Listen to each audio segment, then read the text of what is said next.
Hello दोस्तों। आज के मेरे ब्लॉग में मॉर्निंग में देखो, सुबह सुबह हमारे घर में हो रही। जब हम सो के उठे तो मेरी भाभी जी कर रही हैं पूजा। भगवान के पास में पूजा की हो गई है तैयारी। ये देखो मेरी भाभी जी कर रही हैं पूजा। मेरी शादी की वजह से मेरे भगवान का भी घर चेंज, मतलब भगवान का स्थान भी चेंज करना पड़ा है। और ये देखो मेरे भतीजा लोग देख रहे हैं टीवी में आ रहा है वीर द रोबो बॉय, इन सबका फेवरेट कार्टून। लग रही है इन सबको ठंड, अभी अभी कंबल में हैं और टीवी देख रहे हैं। ये देखो टीवी में रोबो बॉय आ रहा है।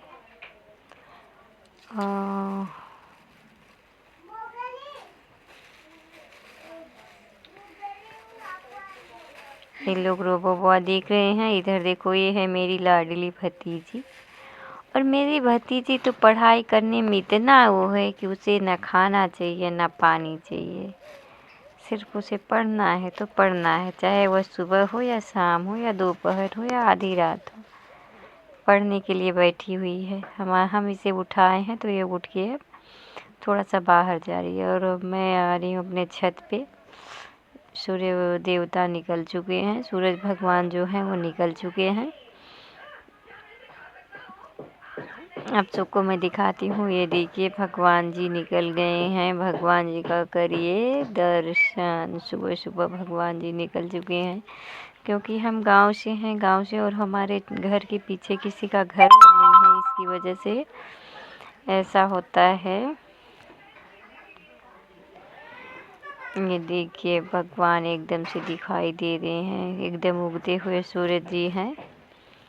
जी हाँ दोस्तों, हमारे यहाँ ऐसे ही धूप अगर जब भी आती है, भगवान जैसे ही स्टार्ट होते हैं निकलना, तुरंत ही धूप हमारे घर पे आ जाती है।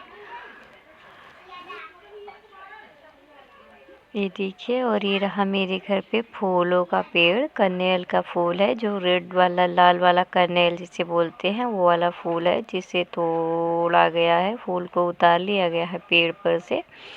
और ये है कपास, जो बत्ती दिया जलाने के लिए होता है, उसका पेड़ हमारे घर के पीछे है। और ये है मेरी भाभी जी, जो पूजा करके आ रही हैं। भगवान को नहलाने के बाद जो जल होता है उसे पेड़ के पास डालना चाहिए, कहीं और नहीं फेंकना चाहिए। इसकी वजह से ये इस जल को ले जाके इस कनेल के पेड़ के पास में डाल देती हैं, उसके जड़ के पास में चला जाता है। और ये बैठी है मेरी माता जी। ये रहा मेरा घर।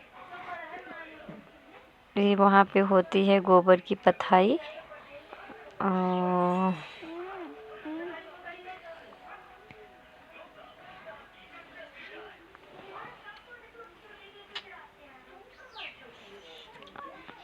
फिर मैं छत पे खड़ी होके हर जगह इधर उधर से देख रही थी दोस्तों।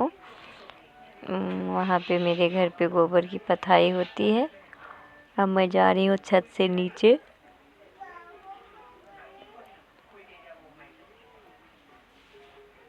ये बना है दीपावली पे जो मंदिर बनने की प्रथा है, वो मंदिर बना हुआ है हमारे घर पे सीढ़ी की चौकी पे। ये देखो, ये मेरा भतीजा कल जल गया था, जो भाभी जी पूजा कर रही थी, उनका ही बाबू है। मेरी भाभी अब आरती करने की तैयारी कर रही हैं, क्योंकि पूजा करने के बाद जल को पहले डालती हैं, उसके बाद में आरती करती हैं। और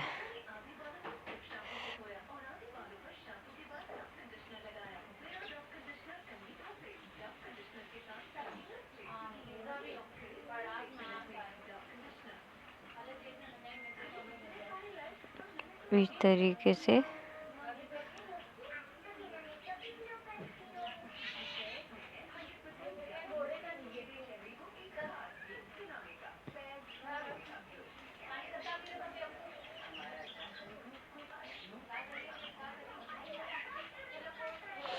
हमारे घर के बच्चे जो हैं वो कर रहे हैं।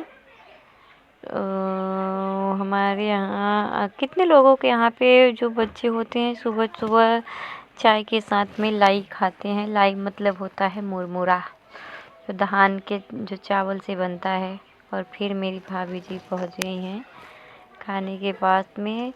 चाय बड़ी भाभी बना चुकी हैं, चाय बच्चे पी रहे हैं, पीने की तैयारी कर रहे हैं। और इधर चावल चूल्हे पे पकना स्टार्ट हो गया है।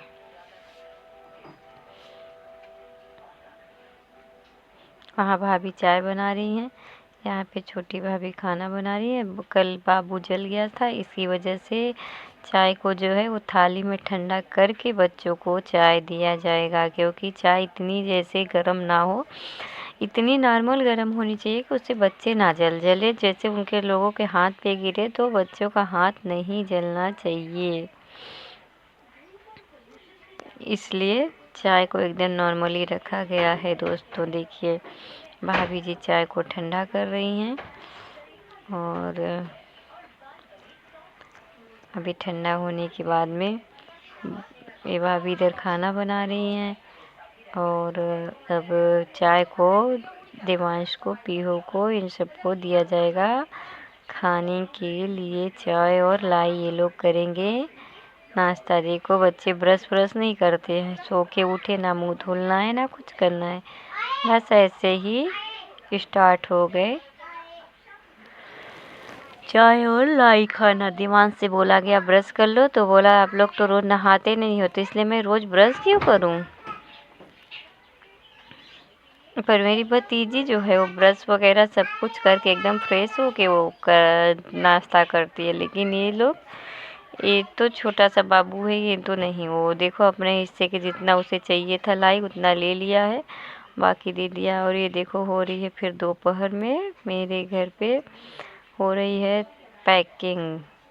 थोड़ा सा घर की सफाई भी हो रही है, क्योंकि मेरी शादी करीब में आ रही है। इसकी वजह से सामान को सब कुछ निकाल के, जो कचरा है वो सब निकाला जा रहा है। तो बच चुका है दोपहर का 12 साढ़े 12 और बच्चे को नहलाया जा रहा है।